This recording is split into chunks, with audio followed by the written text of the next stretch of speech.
Gaminame grybų pyragaitį ruduo. Ruoškite tešlą. Kambario temperatūros sviestą sumaišykite su grietinė, miltais, druska ir gerai išminkykite, kad neliktų gumulėlių. Tešlą suviniokite į maistinę plėvelę ir palikite šaldytuve 3 valandoms stingti. Praėjus šiam laikui ruoškite įdarą. Pievagrybius supjaustykite kubeliais. Jei naudosite džiovintus baravykus, juos pamirkykite 15 minučių, tada gerai nuspauskite ir pasmulkinkite. Nulupkite ir taisyklingais kubeliais supjaustykite svogūnus. Kepkite juos svieste, kol gražiai pagels.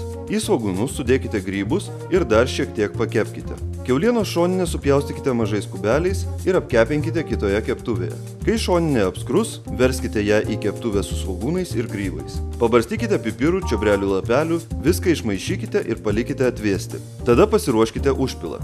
Kiaušinius išplakite su grietinė ir druska, kad pasidarytų vientisa masė. Išimkite tešlą iš šaldytuvo ir padalinkite į 8 dalis. Kepimo skardą ištepkite sviestu ir formuokite ant jos pailgus tešlos krepšelius su įdubimu viduje. Arba galite naudoti nedidelės kepimo formeles iš folijos ir tešlos krepšelius formuoti jose. Į tešlos krepšelius pridėkite grybų, svogūnų ir šoninės įdarų. Ant viršaus pilkite grietinės kiaušinių užpilo, kad jis truputį apsemtų įdarą ir šaukite krepšelius į 180–200 laipsnių temperatūros orkaitę. Kepkite apie 45 minutes. Ragaukite ką tik iškeptus, bet lygiai taip pat skanus ir šalti. Skanaus!